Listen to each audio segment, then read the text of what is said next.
روزہ اسلام کے بنیادی ارکان میں سے ایک ہے اور اس کی فضیلت قرآن و حدیث میں بار بار بیان کی گئی ہے۔ روزہ صرف بھوک اور پیاس برداشت کرنے کا نام نہیں، بلکہ یہ صبر، تقوی، عبادت اور اللہ تعالیٰ کے قریب ہونے کا ایک ذریعہ ہے۔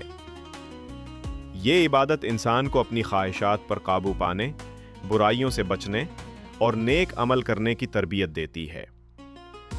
اللہ تعالیٰ نے قرآن مجید میں فرمایا، اے ایمان والو، تم پر روزہ فرض کیا گیا ہے جس طرح تم سے پہلے لوگوں پر فرض کیا گیا تھا تاکہ تم پرہیزگار بن جاؤ۔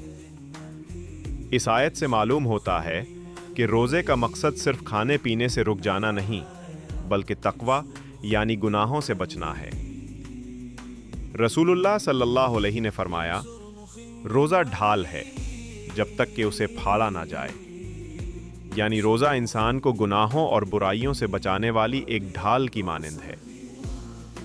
ایک اور حدیث میں رسول اللہ صلی اللہ علیہ وسلم نے فرمایا، روزہ دار کے منہ کی خوشبو اللہ کے نزدیک کستوری سے زیادہ پسندیدہ ہے، اور اللہ تعالیٰ فرماتا ہے، روزہ میرے لیے ہے اور میں ہی اس کا بدلہ دوں گا۔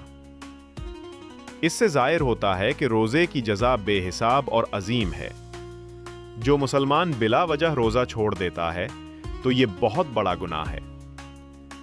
رسول اللہ صلی اللہ علیہ وسلم نے فرمایا، جس نے رمضان کا ایک روزہ بغیر کسی عذر اور بیماری کے چھوڑ دیا، وہ اگر ساری زندگی روزے رکھے تو بھی اس کا بدل ادا نہیں کر سکتا۔ اس حدیث سے پتہ چلتا ہے کہ جان بوجھ کر روزہ چھوڑنا کتنا بڑا جرم ہے اور اس کی تلافی ممکن نہیں۔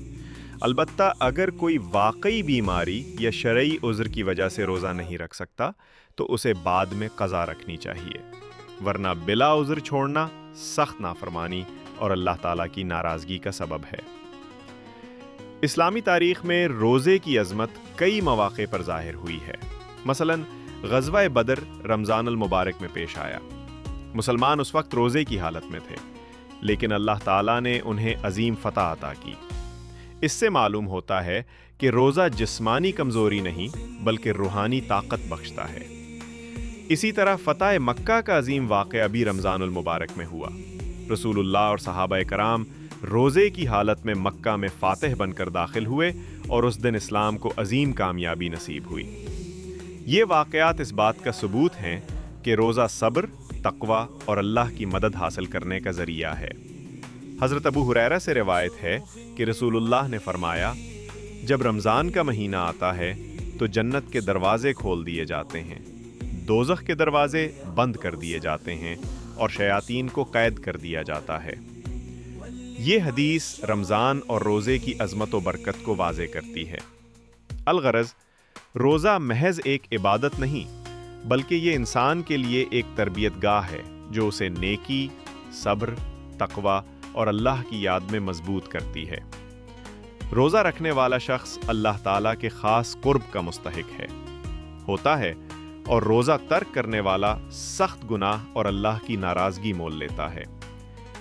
اسی لیے ہر مسلمان کو چاہیے کہ روزوں کی پابندی کرے اور ان کے ذریعے اپنی زندگی کو نیک اور تقوی والی بنائے۔